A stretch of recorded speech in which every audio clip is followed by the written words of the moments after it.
magnifique jour. Ouais. C'est joli. C'est la première soirée de liberté pour Daniel Malguir, accompagné de sa fille Aurélie. C'est de l'émotion. À 70 ans, il vient de passer 1 an en détention provisoire. Daniel Malguir est non seulement accusé d'avoir tué un homme qui cambriolait sa maison, mais aussi, plus étonnant, d'avoir lui-même commandité ce vol qui a viré au drame. Mon frère, frérot, je leur dois beaucoup.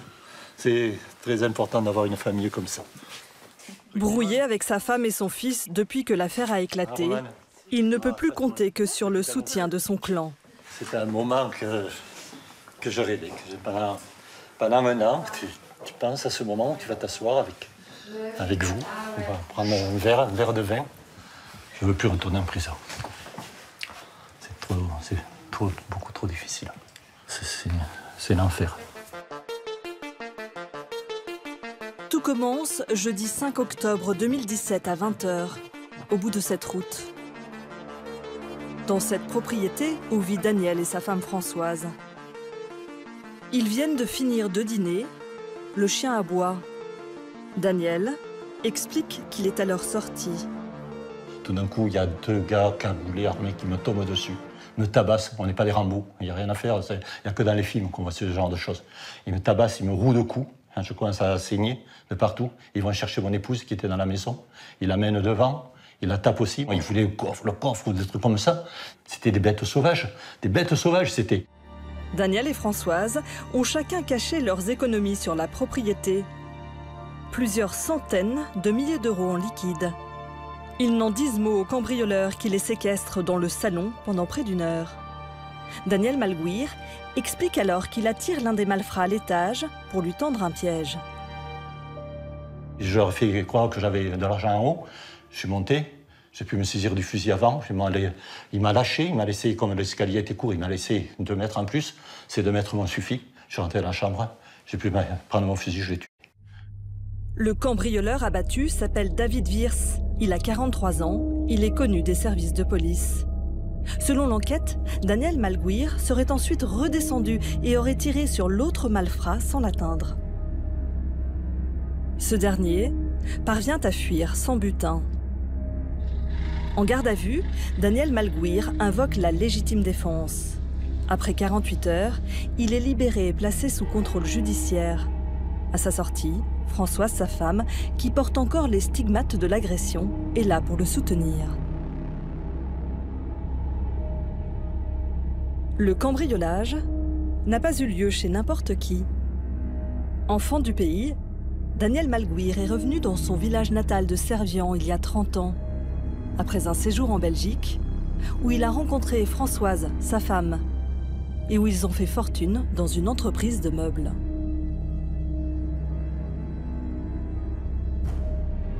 En 1988, il rachète ses carrières romaines en friche, où il jouait quand il était enfant. Où elle sera la maison? Normalement, la maison sera là.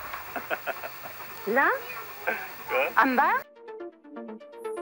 Avec Françoise, il les transforme en un paradis, les jardins de Saint-Adrien.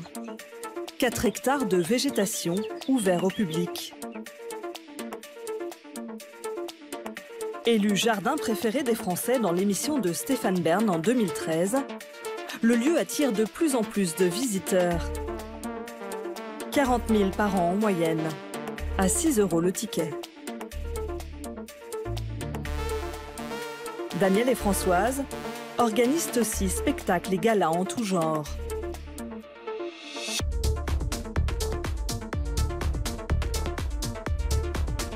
Leur réussite est éclatante. Mais tout va basculer avec le cambriolage. Très vite, l'affaire devient rocambolesque. Une semaine après les faits, les gendarmes remontent la piste du 2e malfrat, celui qui avait pris la fuite. Il s'appelle Richard Bruno, il a 53 ans. Il est interpellé chez lui, à Perpignan. En garde à vue, l'homme fait de fracassantes révélations. À la demande de son complice David Wiers, il aurait accepté de participer à un simulacre de cambriolage. David m'a expliqué. Il faut aller serrer des gens, mais le propriétaire est en combine avec moi. C'est un truc arrangé. Il veut prendre l'argent de sa femme. Il nous donnerait 100 000 € à chacun. Aussitôt, Daniel Malguir est arrêté. Il est mis en examen pour meurtre et complicité de tentative de vol avec arme. Incarcéré, depuis sa prison, il clame son innocence. Mais un autre homme va également l'accuser. C'est Richard Liop, 52 ans, un proche du couple qui travaillait au jardin. Le cavalier qui organise tous les spectacles équestres. Et je dois dire aussi que j'ai choisi une musique pour Richard, qui est un ami commun très, très intime. Allez. Les enquêteurs soupçonnent cet ami très intime d'avoir recruté pour le compte de Daniel les 2 cambrioleurs. Par la téléphonie, ils découvrent qu'il aurait déjeuné avec eux le jour des faits dans ce restaurant. Lui aussi est arrêté et incarcéré. Face aux enquêteurs, il finit par expliquer que Daniel Malguir aurait organisé le cambriolage pour faire peur à sa femme et qu'elle quitte le domicile conjugal. Depuis plusieurs mois, le couple battait de l'aile. Pour la première fois, Françoise Malguir a accepté de témoigner. Ses problèmes conjugaux auraient commencé 5 mois avant les faits. Françoise vient alors d'être victime d'un grave accident d'équitation. C'est vrai que quand je rentre d'un mois d'hospitalisation et que je m'aperçois que mon mari, eh bien, me trompe avec l'employé du jardin, c'est un énorme choc. C'est vrai que c'est quelque chose que j'ai très très mal vécu. Mon mari voulait faire probablement une partie de sa vie avec elle. Il ne voulait plus du tout faire sa vie avec moi. Je ne lui correspondais plus du tout. Je ne le digère toujours pas. Ce que Françoise ne digère pas non plus, c'est qu'en cas de divorce, elle n'obtiendra rien, puisque Daniel est propriétaire à 100% des jardins. Elle le pousse à partager à 50-50. Un mois avant le cambriolage, de mauvaise grâce, Daniel s'exécute auprès d'un notaire. Mais selon Françoise, il aurait voulu à tout prix conserver seul la gestion du jardin. Son jardin, c'est sa vie. Son jardin, c'est encore plus fort que ses propres enfants. C'est même plus fort que ses petits-enfants. C'est vraiment quelque chose pour lequel il vit à 100%. C'est quelque chose qu'il voulait garder et je pense que il a senti que moi aussi, j'aime énormément ce jardin puisque j'y ai travaillé énormément. Parfois, vous êtes imaginé du coup que toute cette affaire, c'était peut-être pour vous éliminer. Oui, ça me vient des fois à la tête, oui. En organisant son propre cambriolage, Daniel Malguir aurait-il vraiment cherché à faire partir sa femme? Et dans ce cas, pourquoi aurait-il tué l'un des malfrats qu'il aurait lui-même fait embaucher? Et pourquoi aurait-il tiré sur le deuxième homme? Craignait-il que les 2 cambrioleurs révèlent à sa femme qu'il puisse être à l'origine du coup? Selon Maître Berton, l'avocat de Françoise Malguir, c'est l'hypothèse la plus crédible.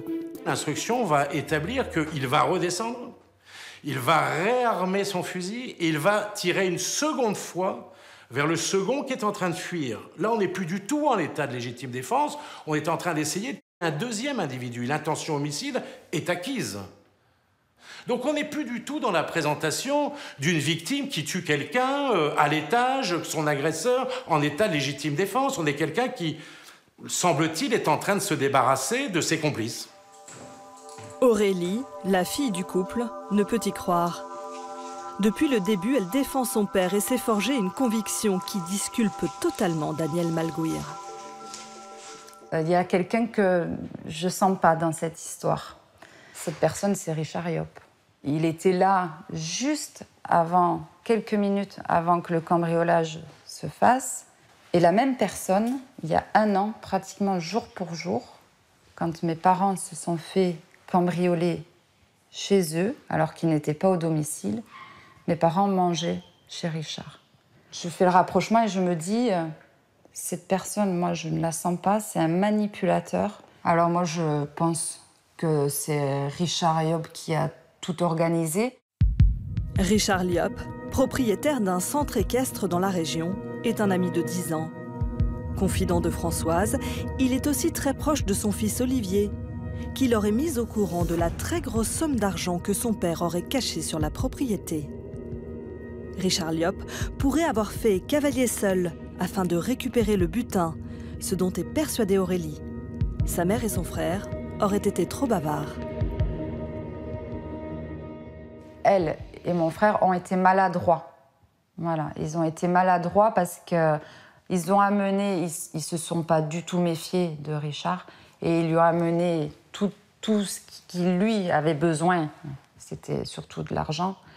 Et ils lui ont amené sur un plateau. Et Richard, qui à ce moment-là était dans une situation difficile avec son centre équestre, forcément... Oui, parce qu'on parle de 450 000 euros. 450 000 euros, oui. C'est aussi la conviction de Maître Darrigade, l'avocat de Daniel Malguir, depuis le tout début de l'affaire.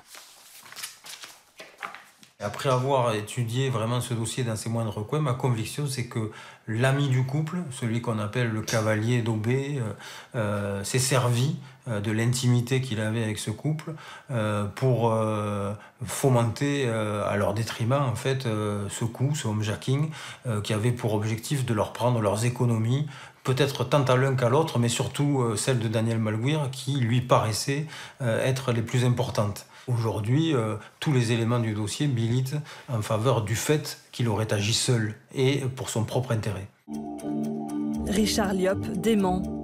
Son avocate n'a pas souhaité s'exprimer.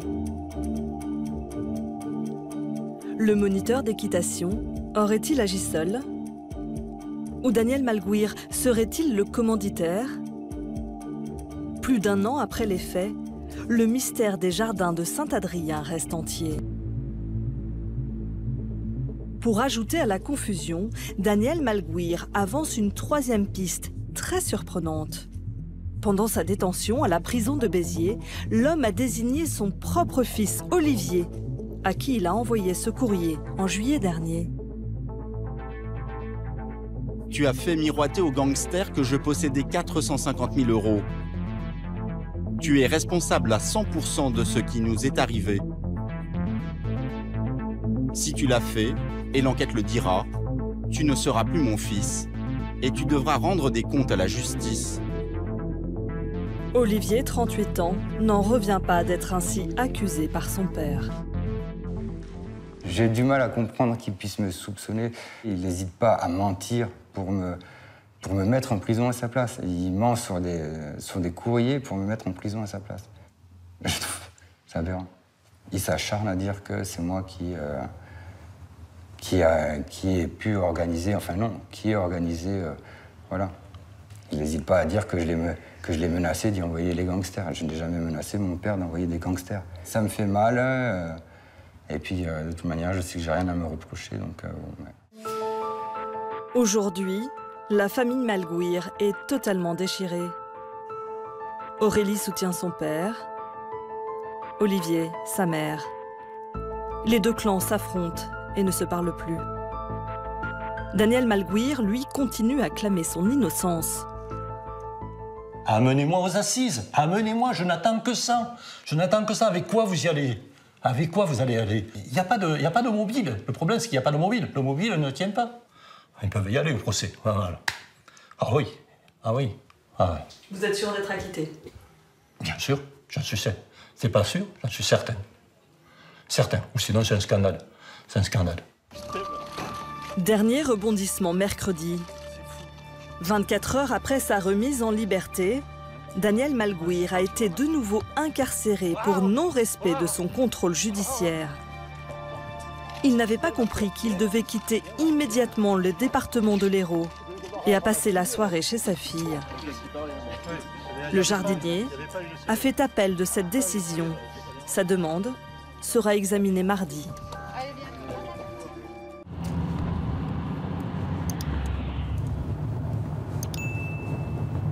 Chaque semaine, Maître Jean-Marc Darrigade rend visite à l'un de ses clients, détenu à la prison de Béziers, depuis le 20 octobre dernier. Je suis en fait un peu son unique lien avec l'extérieur, puisque pour l'instant, depuis qu'il est incarcéré, aucun membre de sa famille n'a encore obtenu l'autorisation de le rencontrer. Il est dans une situation quand même de détresse un peu psychologique. Daniel Malgouir, 68 ans, est accusé d'avoir commandité le cambriolage de sa propre maison par 2 hommes et d'avoir abattu un des malfrats. Depuis, il n'a de cesse de clamer son innocence. Après 1 heure de parloir, Jean-Marc Darrigade se confie sur l'état de son client. Je l'ai trouvé assez fatigué, mais après quelques minutes de discussion, j'ai ranimé sa flamme combattante, on va dire. Et donc évidemment, chaque jour compte, chaque minute même passée là-dedans compte. Tout ça se multiplie en nombre de jours et donc en journée d'angoisse pour lui, quoi. Daniel Malgouir est une vedette locale depuis que son jardin a été élu jardin préféré des Français lors d'une émission de télévision de Stéphane Bern. Aujourd'hui, il se trouve au cœur d'une histoire complexe aux multiples rebondissements. Tout commence le 5 octobre dernier à 21h30. Daniel Malgouir appelle les secours depuis sa propriété. Il explique qu'il vient d'être cambriolé. Selon lui, 2 hommes cagoulés et armés ont fait éruption chez lui à la recherche d'un coffre-fort. Les voleurs l'auraient frappé, ainsi que sa femme Françoise. Elle se voit mourir, comme elle l'expliquera à Thierry, le frère de Daniel. Il voulait le pognon. Elle nous dit, il faisait que dire on veut le pognon, on veut le pognon. Je sais qu'encore tout à l'heure ma belle-sœur me disait il y a attrapé à un moment le cambrioleur, il a attrapé les cheveux, il a tiré, ça y a décollé la peau du front. Et c'est à ce moment-là, elle me dit que mon frère s'est levé. Et puis après, exactement, je ne sais pas, mais bon, c'est là qu'il a vraiment réagi pour arrêter ça, quoi. Et ma belle-sœur se voyait quoi. Daniel explique avoir entraîné un des agresseurs au premier étage, là où se trouve le coffre-fort.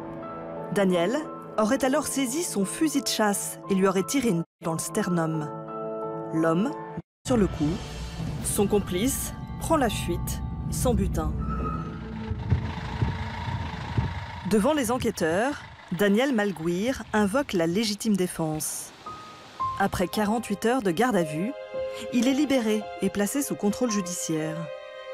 À sa sortie, il est accueilli par Françoise, sa femme, qui porte encore les stigmates de l'agression. Dans le petit village de Servian, 4000 habitants, tous soutiennent alors le jardinier préféré des Français. Une pétition lancée sur Internet recueille plus de 120 000 signatures. Un élan de solidarité pour un enfant du pays. Daniel Malgouir, fils de viticulteur, a grandi dans ses vignes.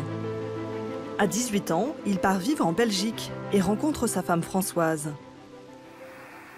20 ans plus tard, il revient sur sa terre natale avec ses 2 enfants. Il a vendu sa fabrique de meubles et rachète les carrières romaines de son village pour les transformer en jardin.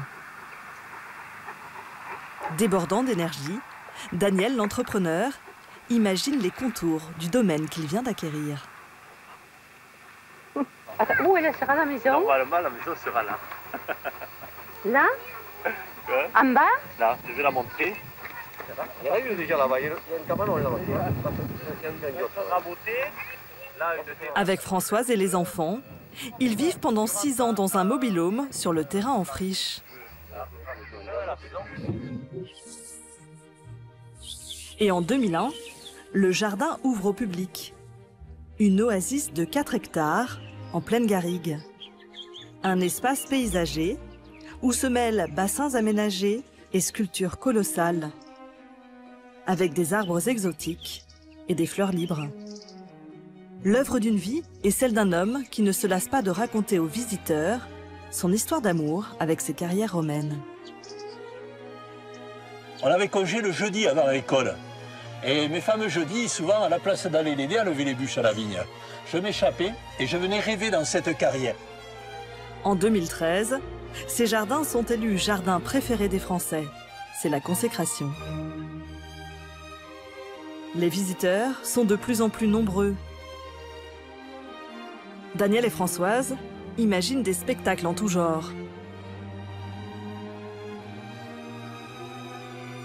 Avec 50 000 entrées par an, à 6 € le ticket, le business devient juteux.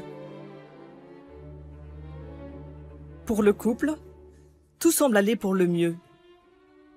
Jusqu'au 5 octobre dernier. Quelques heures après le cambriolage, les enquêteurs identifient l'homme abattu. David Wirtz, 43 ans, père de famille. Il a un casier judiciaire pour des faits anciens. Et 10 jours plus tard, grâce à la téléphonie, il retrouve le deuxième cambrioleur, celui qui a pris la fuite. Richard Bruno, 50 ans, habite à Perpignan, à 110 km de Servian. Il est inconnu des services de police et n'a rien du braqueur professionnel. Jusqu'en septembre dernier, Richard gérait cette sandwicherie. Jordi a travaillé avec lui avant de reprendre son commerce. Il est très surpris quand il apprend son arrestation.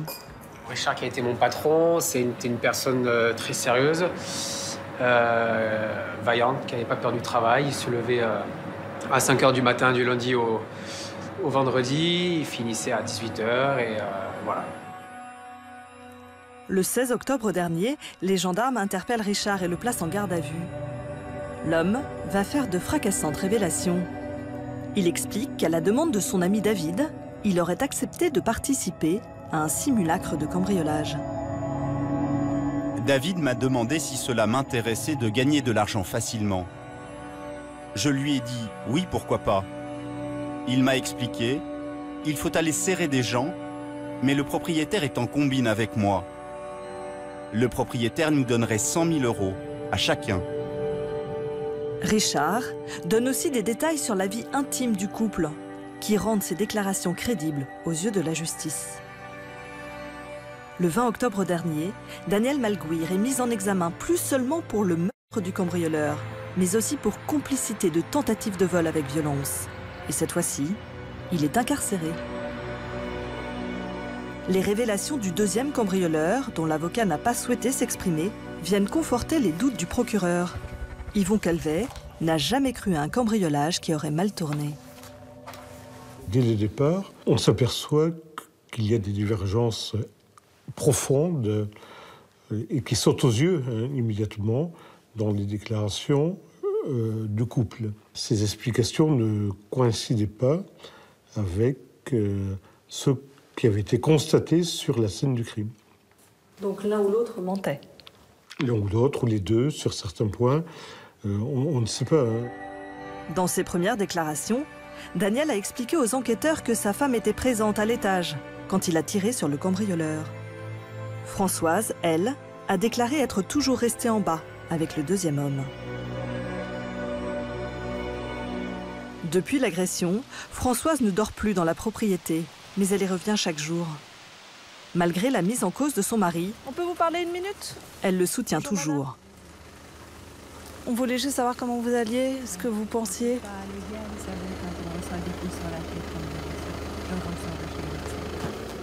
Est-ce que vous allez mieux aujourd'hui? Et votre mari?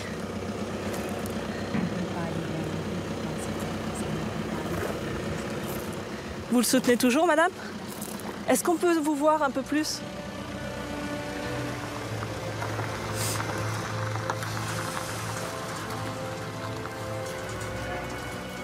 Pourtant, d'après les enquêteurs, Françoise et Daniel seraient en instance de séparation. Daniel aurait voulu récupérer les économies de sa femme, 100 000 € en liquide qu'elle garde à la maison. Pour le frère de Daniel, Thierry, sa femme et sa fille, ce mobile pécuniaire ne tient pas la route. On peut chercher, on a cherché même à nous, parce que quand même on se pose la question. Il n'y a aucun intérêt à faire ça, aucun intérêt. Mais l'argent, il n'a pas besoin d'argent, mon frère. Ça va. Et malgré tout, il est très économe. Oui, voilà, il dépense que vraiment si c'est nécessaire, et quand il fait des dépenses, c'est uniquement pour son jardin. Son jardin. C'est pour ça qu'on ne comprend pas. Les problèmes de couple? Ça arrive à tout le monde, hein. Même là, je veux dire, elle attend qu'une chose, c'est qu'il revienne, donc... Pour les enquêteurs, reste la question de savoir comment Daniel Malgouir aurait commandité son propre cambriolage. Un homme les intrigue. Richard Liop, proche du couple. Il est professeur d'équitation de Françoise et donne de nombreux spectacles équestres dans les jardins. Et je dois dire aussi que j'ai choisi une musique pour Richard, qui est un ami commun très intime. Allez, en dedans. Le jour du cambriolage, Richard Liop est le dernier à avoir quitté les lieux vers 19h30. En étudiant sa téléphonie, les gendarmes découvrent qu'il aurait rôdé aux alentours de la propriété jusqu'à l'arrivée des cambrioleurs. Ils s'aperçoivent aussi qu'il a passé des centaines de coups de fil à cet autre professeur d'équitation, Jean-Pierre Bruno, le père de Richard Bruno, le cambrioleur survivant. Plus troublant encore, les 2 moniteurs d'équitation et les 2 cambrioleurs présumés auraient déjeuné tous les 4 dans ce restaurant le jour des faits. Autant d'indices qui conduisent à la mise en examen de Richard Liop et de Jean-Pierre Bruno pour complicité de tentative de vol. Incarcérés fin novembre, les 2 hommes clament leur innocence. Leurs avocats n'ont pas souhaité s'exprimer. Daniel Malgouir aurait-il demandé à son ami Richard Liop de monter le coup? Pour l'avocat du jardinier, c'est impensable. Selon lui, les informations dont disposaient les cambrioleurs pour passer à l'acte ne peuvent émaner de Daniel Malgouir. Le fait que, par exemple, il faille éviter de passer par l'entrée des jardins à cause d'une caméra qui s'y trouvait. On apprend par le dossier qu'en fait cette caméra était une caméra factice et que dès lors, le passage par l'entrée était indifférent. Donc ça, c'est très important et qui me renforce dans ma conviction que l'homme que je défends est innocent. L'avocat estime que la justice s'acharne sur Daniel Malgouir. Il est convaincu que Richard Liop détient la clé du mystère. Soit cet homme, en cette qualité d'intime, a pu recueillir pour son propre compte des informations glanées ci et là, comprendre que des enjeux en termes d'argent existaient, en termes de divorce, en termes de séparation prochaine, etc., et profiter de la situation pour son propre compte. Et à ce moment-là, recruter des hommes d'eux-mêmes pour lancer cette opération. Soit on peut considérer que cet homme-là a agi sur les instructions de quelqu'un d'autre, pour les intérêts de quelqu'un d'autre, mais que, quoi qu'il arrive, ce quelqu'un d'autre n'est pas Daniel Malgouir. Dernier rebondissement, il y a une dizaine de jours, les enquêteurs ont découvert 100 000 € en liquide chez Richard Liop. L'argent était dissimulé dans une boîte enterrée sur la propriété. C'est Françoise qui les lui aurait remis après la tentative de vol. Une découverte qui épaissit encore le mystère du cambriolage meurtrier. Daniel Malgouir sera à nouveau entendu par le juge le 30 janvier prochain.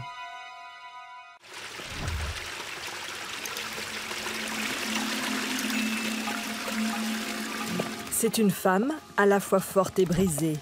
Françoise Malgouir, 62 ans, vit désormais seule dans les jardins de Saint-Adrien. Un petit paradis de verdure, devenu une scène de crime il y a 4 ans. Alors. Françoise a été victime ici même d'un violent cambriolage, homejacking, qui aurait été orchestré par son propre mari. Ça brise une famille, ça casse un couple, ça casse également nos enfants. Traverser ce qu'ils sont en train de traverser depuis 4 ans, c'est très compliqué et c'est quelque chose que dans notre vie, on ne pourra jamais enlever et on ne pourra plus jamais être comme on était avant. Dès qu'il commence à faire sombre, je ferme toute ma maison à clé et je mets l'alarme. Et je ne sors plus, je ne fais rien le soir, j'ai très peur. Retour sur une étrange affaire dans laquelle son mari, Daniel Malgouir, aurait commandité son propre cambriolage pour la faire fuir du domicile conjugal. Jeudi 5 octobre 2017, aux alentours de 20h, dans la propriété des Malgouir, le couple vient de finir de dîner. Le chien aboie, Daniel sort, Françoise le rejoint. Tour à tour, ils sont violemment agressés par 2 hommes cagoulés. Frappé à de multiples reprises, Daniel Malguir tue l'un des intrus avec son fusil de chasse, puis tire sur le second qui prend la fuite. Placé en garde à vue, Daniel Malguir affirme qu'il a agi en situation de légitime défense. Il est mis en examen pour meurtre, mais laissé libre, dans ce qui semble n'être alors qu'une affaire de cambriolage qui a mal tourné. Interview Daniel. Voilà, je m'appelle Daniel Malguir, mon épouse Françoise. Quelques jours plus tard, filmé par un ami, il livre sa version. Je vais vous montrer un petit peu comment ça s'est passé, réellement. Selon lui, les cambrioleurs le séquestrent avec son épouse Françoise dans la maison. Ils exigent qu'elle les mène à son coffre et redoublent de violence envers elle. Le gars, un des deux, se lançait comme ça, en me tenant comme ça. Il se lançait avec la tête pour essayer de lui donner des coups de tête, pour lui faire exploser la tête, tout simplement. Et là, Daniel prétend qu'il a alors voulu tendre un piège aux malfaiteurs en les entraînant à l'étage, où il cache ses économies et son fusil. Je me retourne, je vois que Françoise est derrière moi avec le gars en joue. Je suis rentré dans la chambre, j'ai pris mon fusil, je me suis retourné. La chambre était dans le noir, on avait tiré les rideaux. Je me suis reculé, j'ai vu le gars qui était dans l'ombre de la porte, là. Et pour moi, il tenait le revolver, il tenait Françoise en joue. J'ai tiré, je ne pouvais pas faire autrement. Et c'était lui ou c'était nous. Le cambrioleur meurt sur le coup. L'autre prend la fuite. À l'époque, personne ne met en doute la parole de Daniel Malguir, une personnalité bien connue de la région. Daniel Malguir, fils de viticulteur, a grandi dans ses vignes près de Béziers. À 18 ans, il part vivre en Belgique, où il rencontre sa femme Françoise. Ensemble, ils ont 2 enfants. Ils font fortune dans une entreprise de meubles. Et en 1988, Daniel Malguir revient sur ses terres natales. La famille s'installe pendant 7 ans dans ce mobil-home, sur le terrain que Daniel Malguir vient d'acquérir. Un rêve de gosse. D'anciennes carrières romaines où il jouait quand il était enfant. Où elle sera la maison? Normalement, la maison sera là. Là? En bas? Daniel et Françoise transforment le lieu en un paradis végétal. 4 hectares de plantations ouverts au public. En 2013, les jardins de Saint-Adrien sont élus jardins préférés des Français dans l'émission de Stéphane Bern. Passionnés de chevaux, Daniel et Françoise y produisent de nombreux spectacles équestres.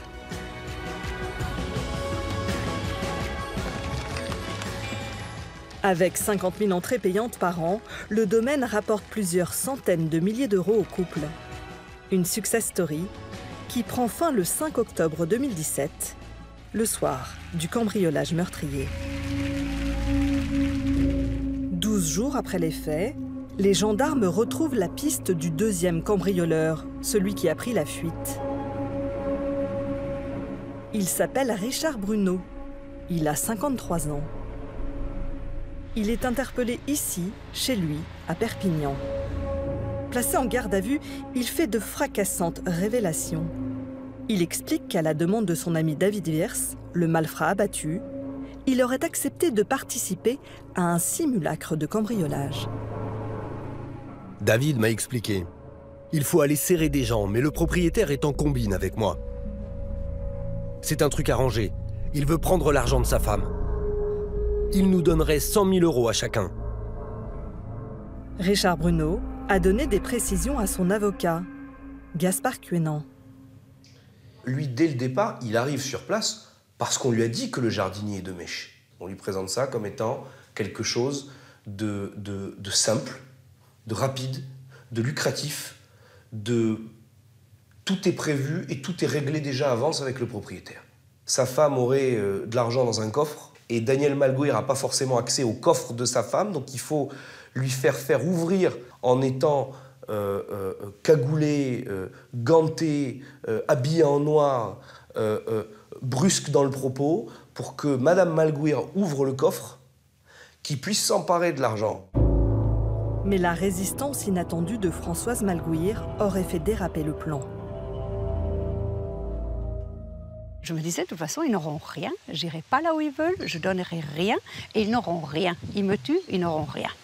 Et au bout d'un moment, la situation, c'est une impasse. On a sa femme qui était décrite aux deux malfaiteurs comme une femme handicapée qui allait accepter immédiatement, qui n'accepte pas, et qui reproche d'ailleurs à son mari d'insister pour qu'elle ouvre son coffre. La situation, elle est bloquée. Comme elle est bloquée, qu'est-ce qui se passe? David Viers serait monté à l'étage avec Daniel Malguir pour dire « Bon, maintenant on fait quoi? On va être payé comment ?» Et c'est à ce moment-là que le coup de feu serait intervenu. Selon l'accusation, Daniel Malguir aurait tué son complice et tenté d'abattre le deuxième par peur que ces deux hommes ne le fassent chanter. Il est incarcéré, tout comme un certain Richard Liop, un proche du couple, qui aurait servi d'intermédiaire entre Daniel Malguir et les cambrioleurs. Mais pourquoi Daniel Malguir aurait-il organisé son propre cambriolage? L'explication se trouve peut-être dans les difficultés que le couple traverse. La crise conjugale remonte à quelques mois, alors que Françoise Malguir vient d'être victime d'un grave accident de cheval. J'ai un accident et pendant que je suis dans le coma pendant 12 jours, 4 mois et demi avant le cambriolage, eh bien, ma vie tourne sans que je le sache puisque mon mari tombe amoureux de la personne qui travaillait au jardin, qui faisait les visites commentées avec les visiteurs et qui travaillait et qui était payée par nous. J'étais, entre parenthèses, quelque part un peu sa patronne. Eh bien, c'est la maîtresse de mon mari. Il m'a demandé qu'on divorce, donc on devait divorcer. Après mon accident, oui, on devait divorcer pour qu'il vive avec elle. Voilà. Le couple se déchire alors pour l'argent.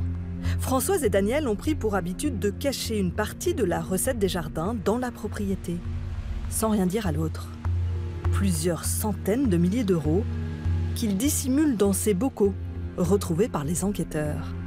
Sentant la séparation approcher, chacun aurait lorgné sur les économies de l'autre, comme a pu le constater Maître Abrakevitch, un des avocats du dossier.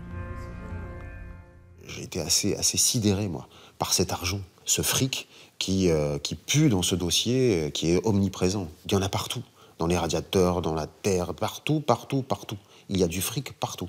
C'est dans ce creuset que s'est forgé ce mobile machiavélique. Selon les enquêteurs, Daniel Malguir n'aurait pas supporté l'idée de partager ses jardins, son rêve d'enfance, avec sa future ex-épouse.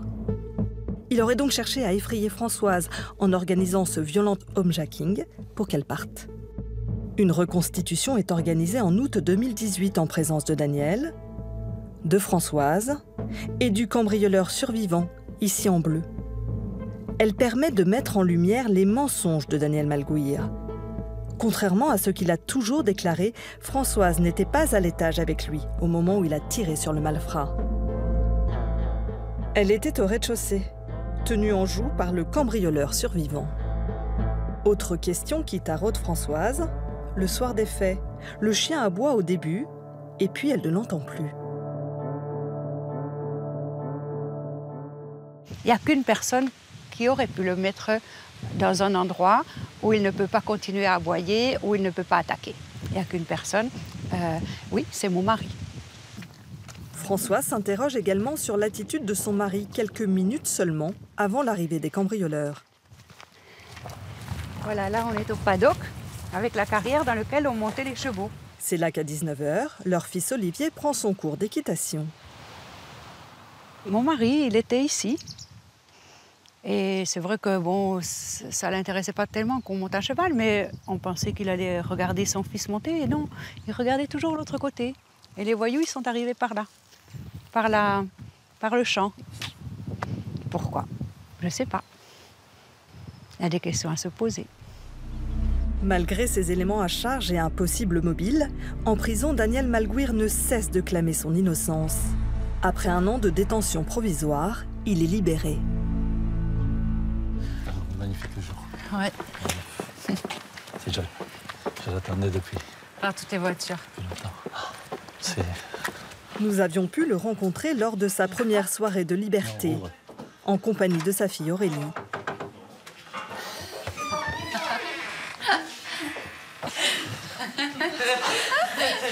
Pour Daniel Malgouir, le mobile financier ne tient pas. Il souligne qu'il s'était entendu avec sa femme un mois avant le cambriolage sur le partage de leur propriété, estimée à 4 millions d'euros. Je lui ai donné la moitié, tout, la moitié. Pourquoi vous voulez que j'aille m'acoquiner avec des piniquelés? Quel intérêt de me faire taper dessus? Et s'il était le commanditaire, pourquoi serait-il resté sur place? Pourquoi je vais rester? J'ai tellement de dire, deux voyous, je leur dis, bah, écoutez, vous allez, vous tapez sur ma femme, hein, vous lui prenez ses économies, moi j'arrive d'une réunion de tourisme, hein, frais comme un gardon, et puis après, il voit les gendarmes et tout, qu'est-ce qui se passe? J'ai un alibi béton. Ça, il faut le fêter. Ce soir-là, on trinque. Daniel, à toi l'honneur. Il n'est peut-être pas très frais. Mais la joie sera de courte durée. Dès le lendemain, Daniel Malgouir est réincarcéré pour avoir violé son contrôle judiciaire. Depuis, il dénonce un acharnement de la justice, avec l'appui de son clan. Là, c'était une belle photo. On était tous réunis. Notamment celui de sa sœur cadette Magali. C'est quelqu'un qui est droit, honnête, donc je le vois pas, c'est pas possible. C'est pas possible. Vous n'avez aucun doute? En 4 ans, vous n'avez Ah jamais non, jamais. Il n'y a aucun mobile qui tienne. Ils allaient certes se séparer, mais bon, ils étaient allés voir le notaire pour régler ces choses-là et ils allaient trouver un terrain d'entente. Il n'y avait pas de raison que ça se passe mal. Pour les proches de Daniel, il n'y a pas de mobile et il y a un autre coupable désigné. Richard Liop, 56 ans, celui qui aurait joué le rôle d'intermédiaire avec les cambrioleurs. Ici photographié, quelques jours seulement après le homejacking pour l'anniversaire de Françoise. Ce proche du couple Malgouir organise tous les spectacles équestres au jardin. Et je dois dire aussi que j'ai choisi une musique pour Richard, qui est un ami commun très intime. Grâce à lui, Françoise reprend l'équitation et il devient son professeur. Très bien. Sur cette vidéo, on l'entend lui donner des conseils. Et tu viens vers moi, là tu l'arrêtes. Tu fais un joli arrêt, là. Oh. Le jour du cambriolage, Richard Liop est le dernier à quitter les jardins vers 19h30 après avoir donné le cours d'équitation à Olivier, le fils de Françoise et Daniel. L'enquête a permis d'établir qu'il aurait ensuite rôdé aux alentours de la propriété jusqu'à l'arrivée des cambrioleurs. Et selon Aurélie, la fille du couple Malgouir, les circonstances d'un précédent cambriolage accréditeraient l'hypothèse que Richard Liop est le seul commanditaire du homejacking. Il y a 1 an, pratiquement jour pour jour, quand mes parents se sont fait cambrioler chez eux, alors qu'ils n'étaient pas au domicile, mes parents mangeaient chez Richard. Je fais le rapprochement et je me dis, cette personne, moi je ne la sens pas, c'est un manipulateur. Alors moi je pense que c'est Richard Liop qui a tout organisé. Par ailleurs, le jour des faits, Richard Liop a déjeuné dans ce restaurant avec les 2 cambrioleurs.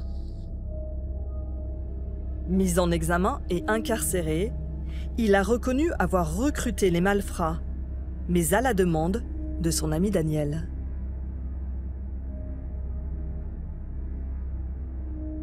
Pour Jean-Claude Darrigade, l'avocat de Daniel Malgouir, il s'agit d'une stratégie. Le fait qu'il désigne Daniel Malgouir comme commanditaire n'est qu'une posture de défense pour minorer sa responsabilité. Lui, il a un mobile évident et il est farci de dettes, il n'a jamais rien remboursé. Il est au cœur du drame, il est l'intime d'Olivier, il est l'intime de Françoise, il est l'intime de Daniel. Il glane des renseignements partout, il remonte les uns contre les autres, il se sert, il manipule. Et à la fin, c'est lui qui, concrètement, recrute. Selon la défense, un autre élément innocent Daniel Malgouir. Une semaine avant le cambriolage, la police judiciaire surveille une équipe de gangsters grenoblois, soupçonnés pour une toute autre affaire. Et lors de leur filature, les policiers les photographient ici, dans les jardins. Arrêtés, les Grenoblois expliquent. Ils étaient bien en repérage, à la demande d'un certain Richard Liop.